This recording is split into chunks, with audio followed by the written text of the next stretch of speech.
you go on Instagram? What's the strangest thing that gets served to you video-wise in your algorithm? Plane crashes. What? Plane crashes? Filmed by civilians. Oh, God. I'm like, nope, stick to musicians and people making weird art and stuff. So all of a sudden, by the way, it's been happening a lot. Oh, God. And they're all this, like, hey, check out the plane. Oh, no. Oh, shit. Whoa. I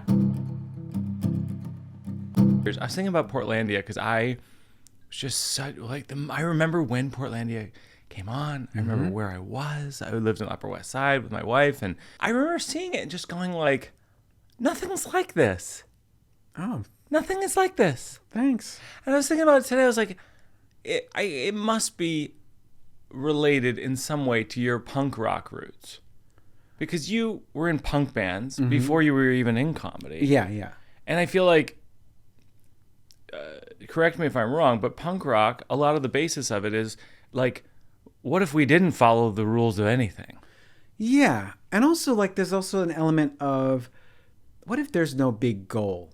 What if there's no, like, we have to do this to do that? What if it's just, this is it? Yeah. So with me and Carrie, it was like, let's just put this online, and then from there it graduated to let's put this on IFC. But there was no feeling of like, we're gonna. It's more like, let's just see how far this gets. So that's how it started? Like, you were just like, let's just make some sketches? And then did you put them online? Yep. We had it up on a website that was like, I think we called it Thunderant, because we wanted to call it Thunder Egg, which is like an Oregon reference. And there was a band called Thunder Egg, and we asked for their permission, or it didn't work out or something.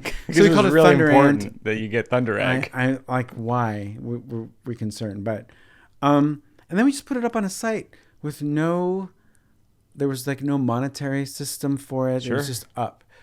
But for us, it was a thrill. And I was already on SNL, so it was a kind of nice diversion.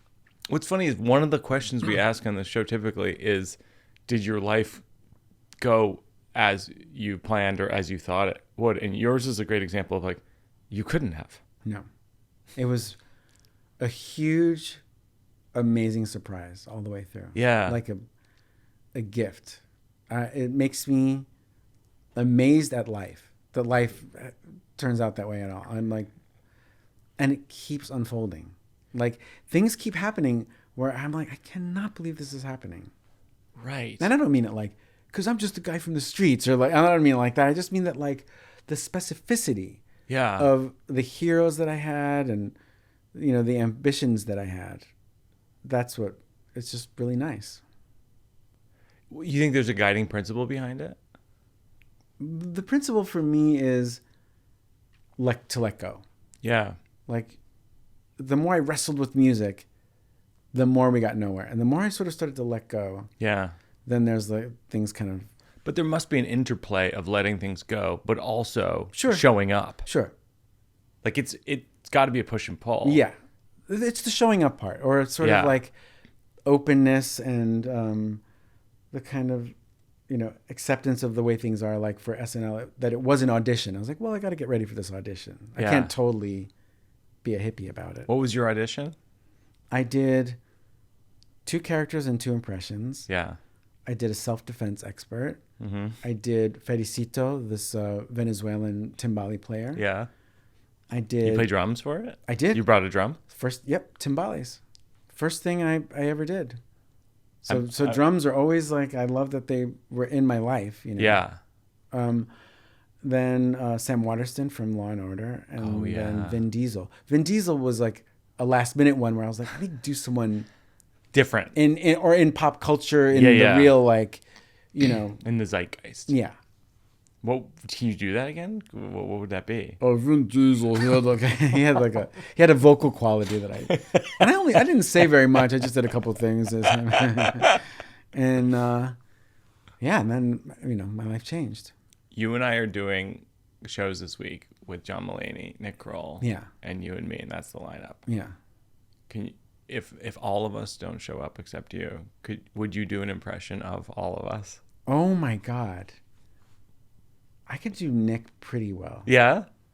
I I could just do Nick doing bits. He's very, like, hey, I'm your agent. What? He's like, he kind of leans in to you. And I very much cannot do John Mulaney. You can't? No. And I've seen people do him. And I've seen it too. And I'm like, I don't have that muscle. Of the Mulaney's whole thing, I'm like, I'm not there. Your version of me is you do me counting off things, listing things. Yeah. With the third thing being a surprise. So it's kind of like, we bought milk. We bought bread. Bricks. And then the bricks, you're like, what's... There's like a sort of, like a surprise. That's your whole thing. It's like, you think it's going one way, you think it's... And then there's like a surprise. Yeah? Yeah. How do you key in when you do impressions? Like, you just try to find one... Do you try to find one thing that sticks out? No, I think of the overall, like, it's like a Polaroid. Mm-hmm. So it's almost like if I was describing you to someone, it'd be like that. If someone was like, what is Mike Birbiglia like? And I'd be like, he does the kind of thing where he's like, and with the lists and stuff. Right.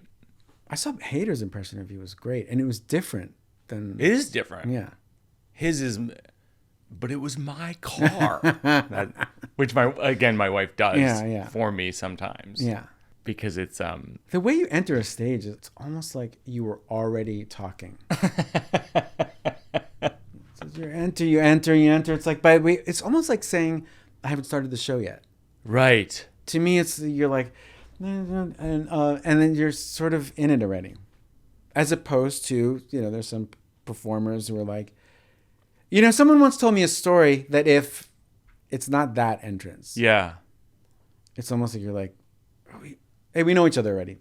We already know each other. It's interesting. I never thought about it that way specifically, but I think that that's part and parcel with how I do think about the show, which is that when people show up, I know we're on the same page. We all know what we're doing here. Yeah. Yes. You saw some of the other specials. You maybe heard the podcast. We can just kind of get into it. We don't have to go through the niceties of it. Maybe I'll say thanks for coming. Yeah. Yeah. Yeah. Do you have that though with your crowds? Like when you're probably like, oh yeah, you know what we're doing. Oh. Majorly. Like yeah. It's that is definitely that is a given. Yeah. But I still, when I begin, I still try to act as if they've never heard of me before. I don't know why. It just serves this, like, I like a beginning that's a little like alien. Yeah. Or to make it, to take away that, description, I would say that, like, I copy David Byrne. The way David Byrne is sort of like, hi, I'm not from here, I try to do that sort of like, you might not know who I am. Yeah. That makes sense. It helps me just sort of greet everyone and say hi, when I start. But I'm not saying that, like, it's a home run. I'm not saying, like, hey, I know how to enter a stage. No. I'm saying for the shows that I've done, I try to keep it a little like that. God, Mulaney's great when he goes on, too. Jeez. He goes big. Yeah. Yeah. Okay, we're going to get right to it. Immediately. Yeah. I remember he played Madison Square Garden, and I texted him. I was like, what is that? What are you doing? How do you hold a microphone? What do you do? And he said, he stays very still. It's like your instinct is to really move around to fill the stage. And he was like, I hope I didn't give that away. If you're a comedian out there, please credit. If you're about to play Madison Square Garden, please credit John Mulaney. Please credit John Mulaney.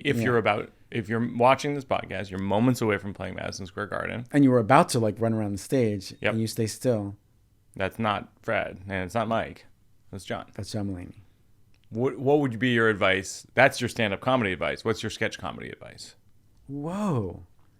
People are writing a sketch. They're at home, wherever they are. They're in Tulsa. Mm-hmm. They're in Santa Fe with their sketch group. I would say, like, let go of things that you've heard before. Like, if you think it sounds like sketch comedy, that might not be good. Yeah. I mean, that said, for every bit of advice I could ever give, someone's going to have That's great advice, though. What do you think is a quality in the collaborator that you enjoy? Oh man, it's the best feeling in the world. Yeah. I love when someone comes up with something that I never didn't occur to me. Yeah. And it just haunts me in the moment. Yeah. Like it just keeps, I'm like, oh man. And like, this sounds like such a, almost like for something for like a book about SNL, but this really did happen for the Californians. I was like, I just want something with like directions where people are talking to each other and they're talking about directions. And that's like the crux of it. And James Anderson, who I wrote it with, was like, right in the moment, was like, what if it's a soap opera? And then so it's like this, it's in front of my face, like, oh man. Yeah. Damn it, that's exactly right. So that's what where it came from? Something with directions? Yeah.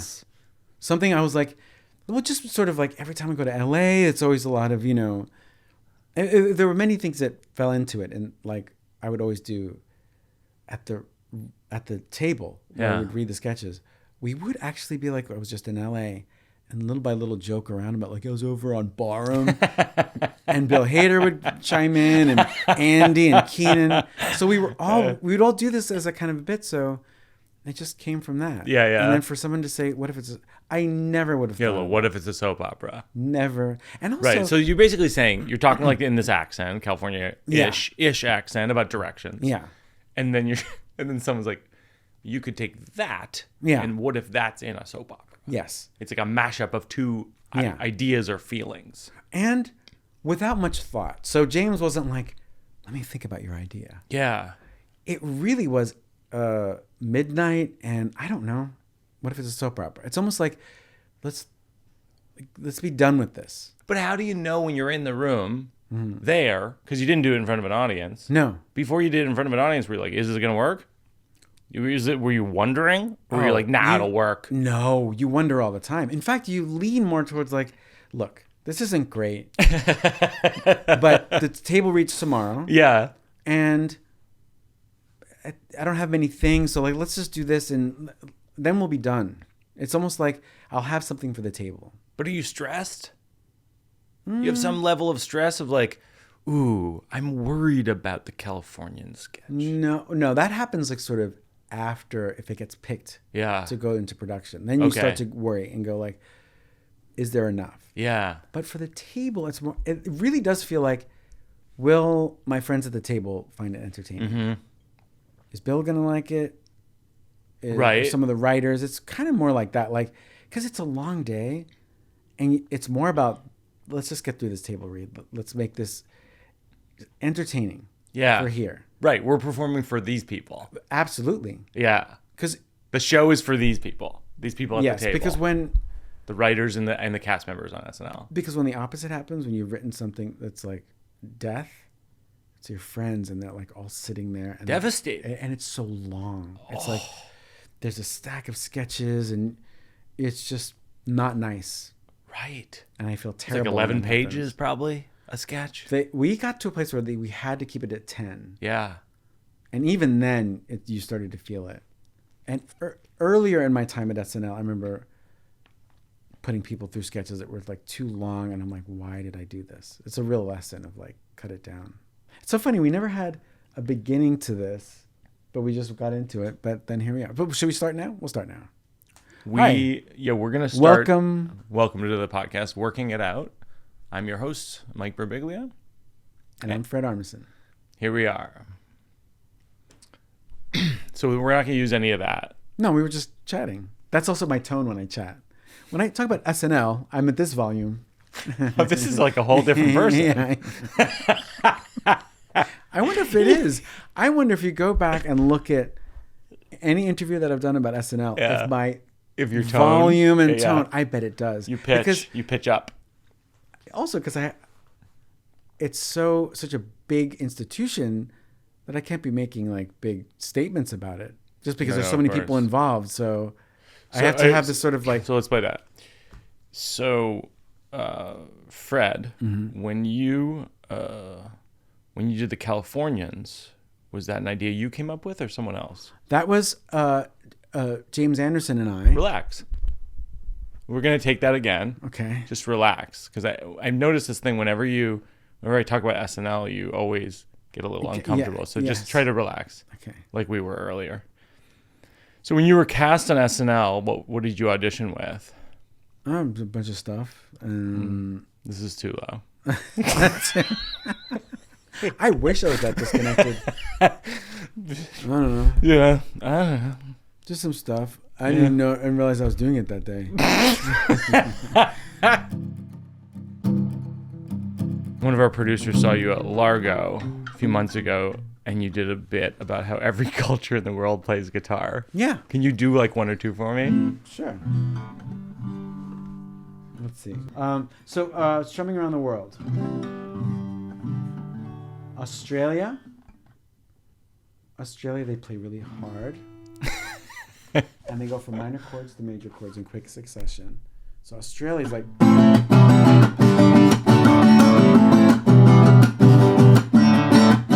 Don't go around here anymore. Told you so. That's Australia. Canada's like...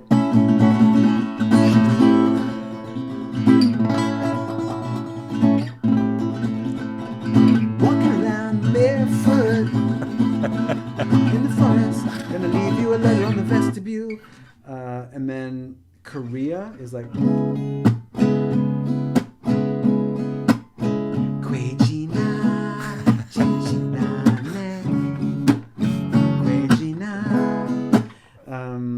USA is dun dun dun dun dun dun dun dun dun dun dun.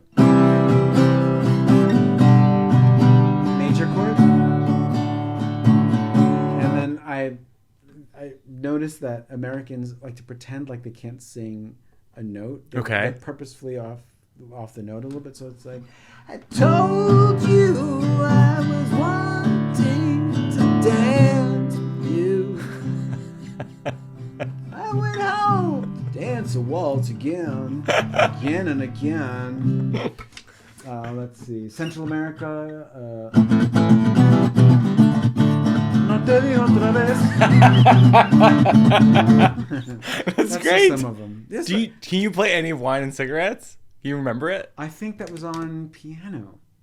Oh, it was on piano. Okay. But what was it? That's right. Standing there in your dressing gown, silhouette. I forgot what the next chord is. Wow. I forgot what the next chord is. But yeah, that's the beginning of it. Wine and cigarettes. Wine and cigarettes. Wine and cigarettes. Something like that. I want to play guitar. I played guitar on my first special 20 years ago. And then what happened is I got really intimidated because I reached a point where I was like embarrassed. I was like, what am I doing? I'm not a good enough guitarist to be playing on film and on recording. Sure you are. And no, but you know what I mean? I got suddenly self-conscious. And I was like, odd. Yeah, but I've been doing it lately again. I've been playing, I haven't done it on stage, but I've been playing a lot on my own. Okay, good. How good do you think you have to be for a comedy song? Don't worry about it. Really? I think all instruments is like, they're supposed to be for fun. Really? Yeah. This whole thing of like, I've got to be good. Screw it. But what if you're not striking the chords clean and like the audience, it's like got to be painful for the ears of the audience or something. Yeah, but if it's, working for the joke or whatever, or for the bit, I'm like, there's just so many guitar players who weren't great, who were such a big part of our lives that I'm like, Yeah. That makes perfect sense. Yeah. Right. Not everybody's Eddie Van Halen. Right. And so then the ones who can't do all that stuff, we still love. Yeah. And it's just an instrument. It's just supposed to accompany you. So I think sometimes we look at those guitarists, you know, whether it's Hendrix or Van Halen or someone like that, where the gymnastics of the fingers are so crazy, right, that you just go like, well, what am I doing? Yes, or flamenco players or stuff like that. Yeah, can be discouraging, but by all means, please. So you are on the show Wednesday, which just dropped the next season. Yeah.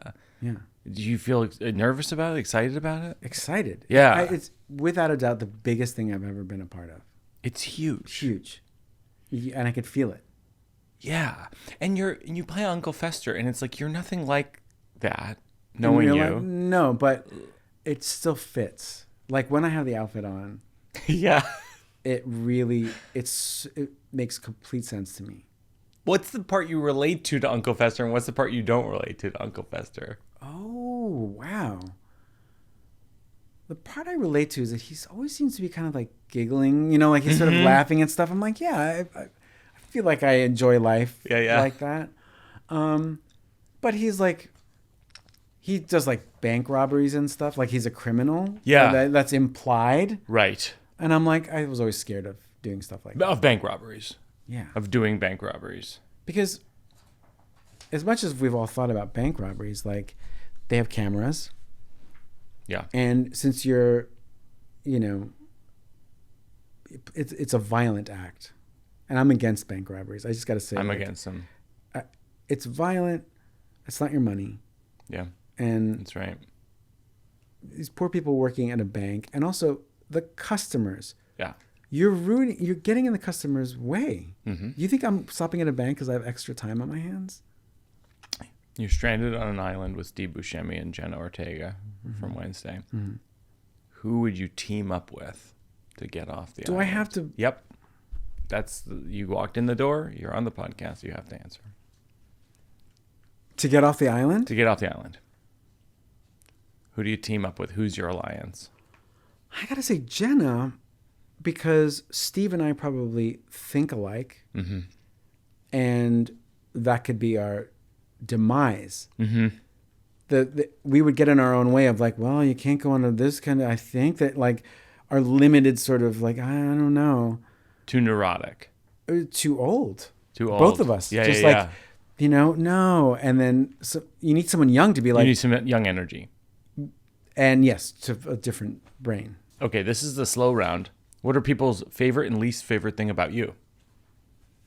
I think people have told me that sometimes they don't know if I'm joking, and it comes off as insincere. And so, how do you feel about that? I always think it's so obvious. I'm like, this is clear that I'm doing a joke. Right. When you're doing a joke, you wink, for example. Yeah, I wink, and I say that was a joke. The thing about you, people not knowing whether something is a bit or not, is definitely my experience with you, where I don't always know, and I'm trying to make sure that I get it right. I know. But like, are we in a bit or are we not in a bit? I know. I feel that's on me that I didn't make it clear. No, it's not. It's fun though. It's fun because you don't. Fun. And you also, don't always know. It's fun. We've known each other long enough that I'm like, if the messages get crossed, yeah, great. Then we see each other next time and go, well, this is what I meant. Yeah. I like that I've known you this long. Yeah, so long, probably 20, 25 years. Yeah. Yeah. So then I'm not dismayed by that. I'm like, oh, well, we'll figure it out. You ever have it where you're trying to be sincere with someone and just like no one understands, and you're like, this is pretty high stakes for them to not realize. Or they are like, that sounds so fake, and I'm like, it's not fake. Right. I love your record or whatever it is. You have that with a specific band, or you don't want to say? Oh no. Usually with like sort of with the equivalent of demos. Oh right. I'm gonna send you the song, and I'm like, I do some, most of the time think, oh great, you put a song together, and it's never long enough for me to be like, oh, this is horrible. Yeah. Who are you jealous of? This is gonna sound like a joke, and this is not a joke. Sometimes Seth Rogen, because I am very happy with my life and my career. And I'm like, man, he gets to do really cool things. Writes, directs, acts. Yeah, I'm like... Does it all. He does it all. And like, jealous is that's a tough word, because I don't mean like jealous. Yeah. But when I see Seth Rogen, I'm like, man, he just really like, his projects are complete. Yeah. They're not like, I don't know what I'm doing and I hope... They're all like well presented, thought out, And I'm like, that's great. I think this is the second time we've had Seth Rogen as an answer. The other one was Kumail Nanjiani a couple weeks ago. I think this is a recurring theme. Well, that says something about both of them. Something's happening. Yeah. With Seth Rogen. You know what I think it is? I said this to Kumail too. I think there's something about it where he makes a bunch of great movies. You know, he makes Superbad. He makes Funny People, all these great movies. Yeah. Some of them he acts and collaborates, etc. But like he's in part of these great things. Then he makes The Studio, which is completely making fun of and lampooning the entire system that he's been a part of the whole time. Yeah. And you're like, oh, you just did it. You just fully did it. But he has a license to do it because I think he's that kind of likable. Where like, it doesn't come off as bitter. Not to me. It's like, it's not also an angry piece. It's not like, angry. And then I told them. Yeah. It's like, wow, he depicted this thing. Yeah. And also, like, he never looks like he's worried about failure. Nothing is like, hey guys, please check out this new movie. Please, I'm trying to get people out there. It all looks like that's what I'm like. All of us are like that. Of course. But something about him, I'm like, it's almost like he already knows the future. It's like, no, this one works out great. No, you're absolutely right. He's like, yeah, this is gonna work, and I'm like, oh, it does work. Yeah. Nothing ever seemed anyway. That's a great one. Yeah. I love that. I actually kind of love that that's repeated in episodes because it does indicate a certain thing where like it's a pattern, and the pattern isn't because of kind of, you know, it's not because he has massive fame, success, notoriety. It's actually an artistic envy of like, wow, you really went for it and it worked. Yep. It's artistic. Absolutely. Yeah. Absolutely. That's really funny. I've never been asked that. Yeah. I can't believe I answered honestly. That's the kind of thing you just you don't want to answer. And by the way, that's not even saying that like I want to be him or that no, of course. It's not like, oh, that's my place. I'm more like, man. Yeah, he did it. Well done. Project after project. I know. All taken care of. Yeah. What's the time you were caught in a lie? Oh my God, a billion. There have been so many, but I remember one time I worked at but this isn't a lie, but this is bad. I worked at a card shop, and money went missing. And a card shop? Yeah, it was like down in St. Mark's Place, like it was posters and cards and stuff. Greeting cards. Yeah, or like, you know, Eiffel Tower, you know. And me and this other woman were working, and she was from somewhere, but the boss spoke Spanish. Okay. So I told her something in Spanish that was like to the tune of like, just so you know, I did not take the money. It's just sort of like, like, hey man.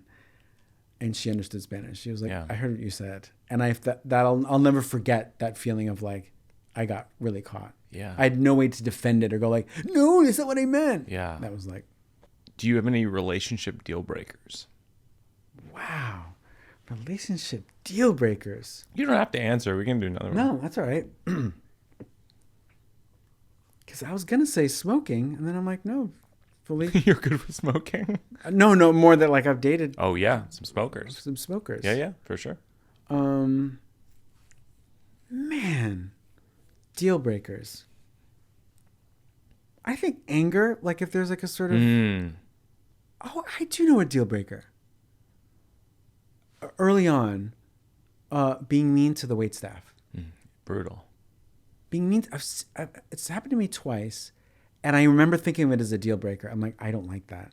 It's the worst. And there was one... Let that be a lesson to all. Yeah. We're trying to avoid doing a deal breaker thing. Yeah. I completely agree. It's very like unfair. I'm like, what are you doing? And I feel embarrassed. Like, sorry. Right. I'm sorry. And you're trying to convey it with your eyes. Yeah. Terrible. Yeah. That's a good one. Good answer. Are you on Instagram? Do you go on Yeah. Instagram? What's the strangest thing that gets served to you video wise in your algorithm? Plane crashes. What? Plane crashes? Filmed by civilians. Oh God. And I'm a little bit like, first I was like, and I feel like I don't linger on it, but like. Right. Because lingering is how it ends up in your algorithm. But I'm like, nope, stick to musicians and people making weird art and stuff. So all of a sudden, by the way, it's been happening a lot. Oh God. And they're all this, like, hey, check out the play. Oh no! Oh shit! Whoa! And it's a fireball. Oh, Like really, like terrible. And I'm a little bit like, why do you think I promise you I don't want this. And it's been happening more and more. This is too good. And it used to be like this month in Boston, this happened. Now it's starting to go like, did you know that in 1991? I have just a couple jokes for the material section.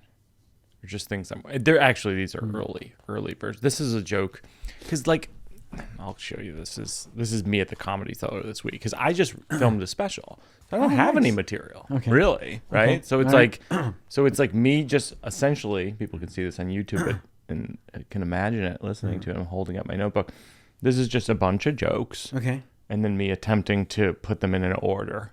Okay. That makes some kind of sense. All right. I did this actually on the Rami episode and he gave me a tag. And then since then I wrote another tag. So it's kind of like a work in progress, which is like, I think in every relationship you should have one person who understands heating and electricity and plumbing. And we don't have that.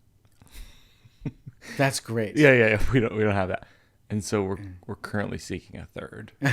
That's we're great. recruiting at local technical colleges because we've realized that we need a husband.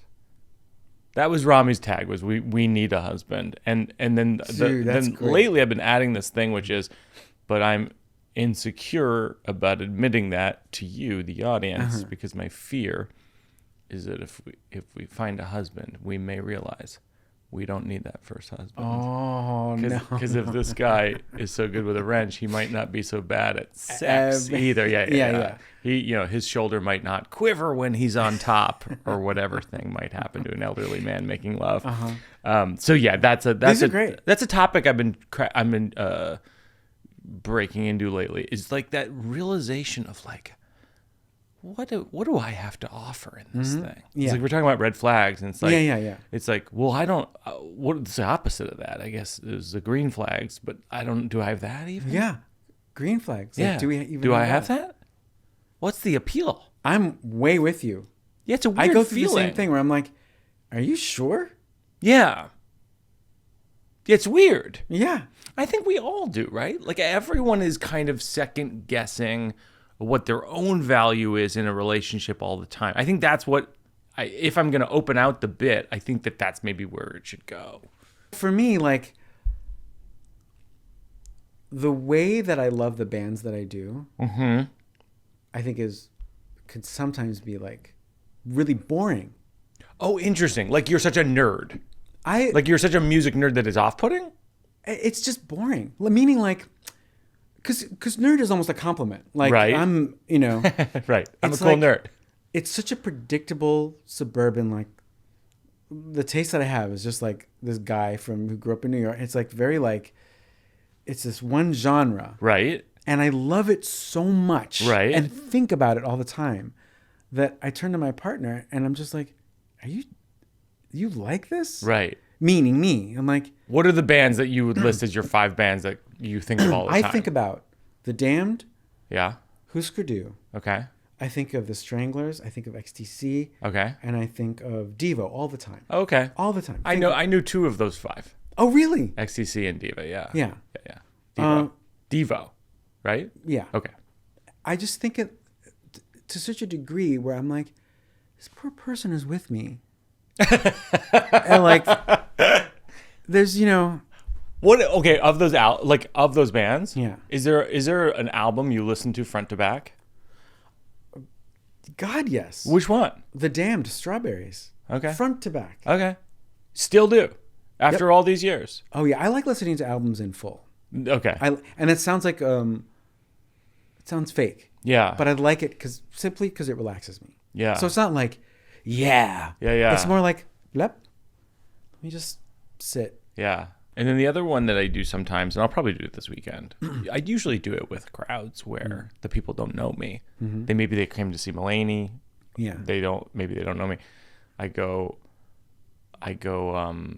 it's okay. Like, it's okay if you don't know me. Like most often when people come up to me, they'll recognize me, but they don't know from where. Okay.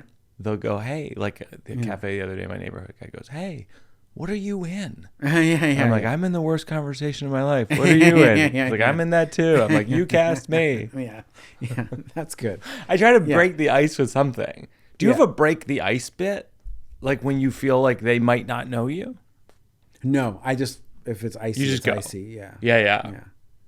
What do you do if it's icy? Like, what if it keeps being icy? Then I'm like, I guess it's an icy night. You know, sometimes I think I'm like, oh, it's not my problem. You know,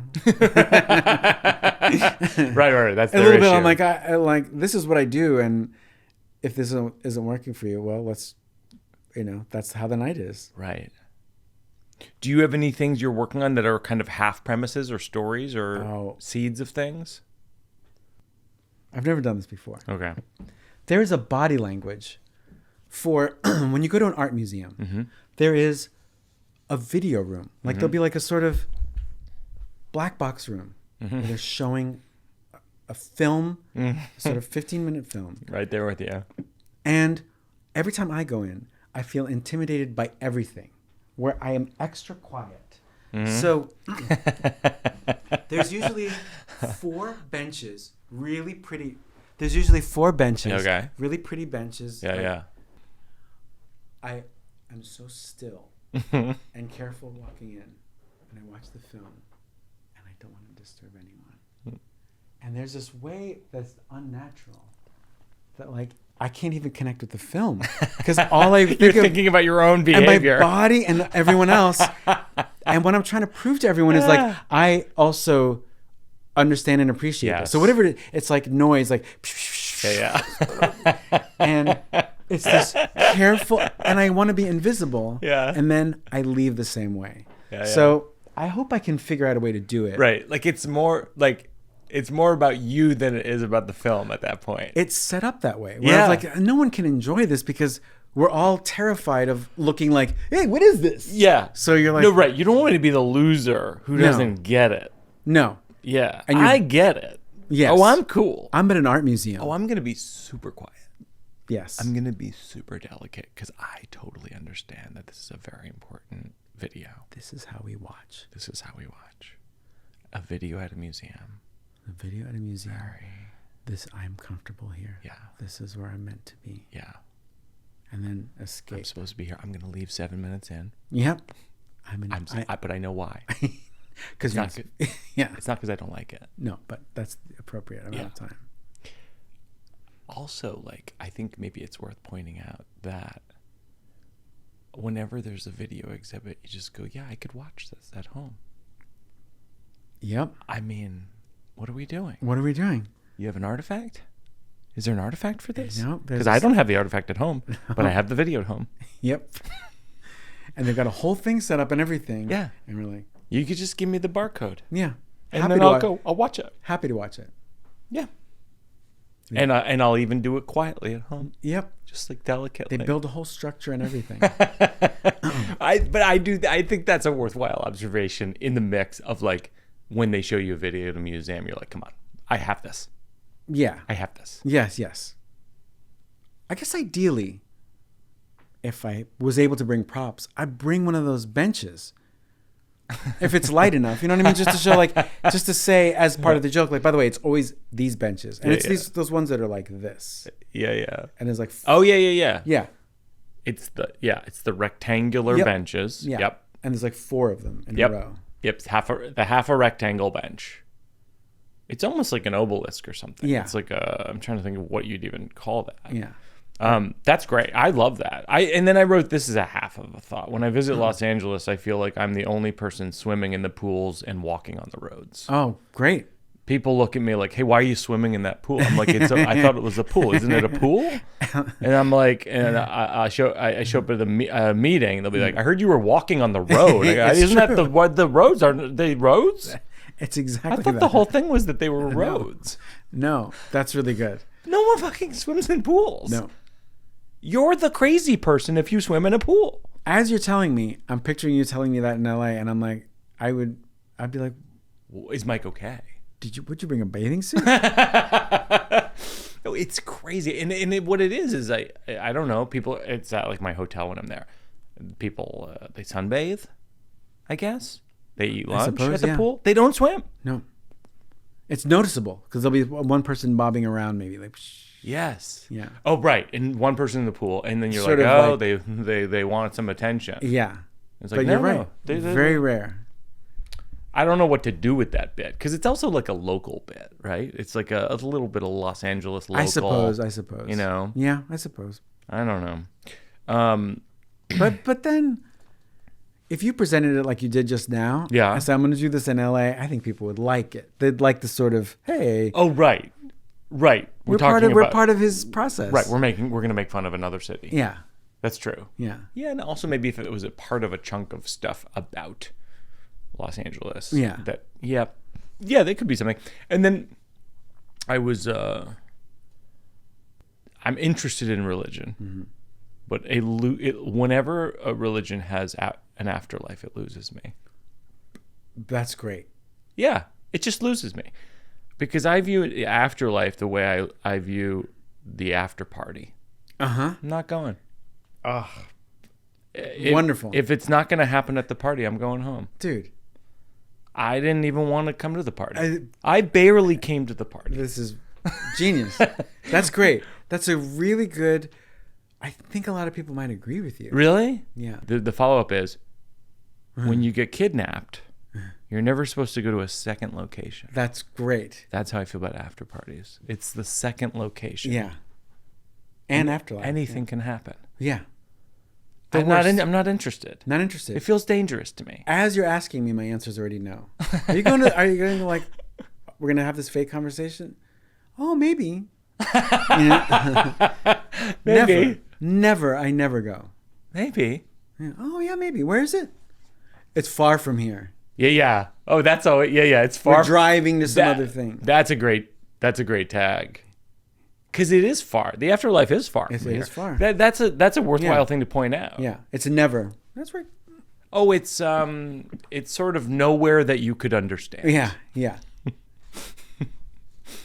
Somewhere in the Staten Island. Or yeah. Yeah.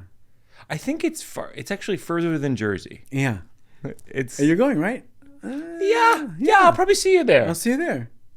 That's a funny digression for it too. It's like, I don't want to admit to people, I'm not going to be at the afterlife. I'm playing it cool. Yes. You're going to be at the afterlife? Yeah. You bet. Yeah, I'll be at the afterlife. I believe in what you believe. Yeah, we believe the same thing. I'll be at the afterlife. 2 a.m. That's better. Oh, it's great. That's really great. I think there's something there. The final thing is just working it out for our cause. Is there a nonprofit that you like to contribute to? And then we will contribute to them and link to them in the show notes. That's so nice. Yeah. There's a charity in Chicago called Letters to Santa. Letters to Santa. And I think it might have changed official names. Okay. But I'll get you all that information. But it's a charity that like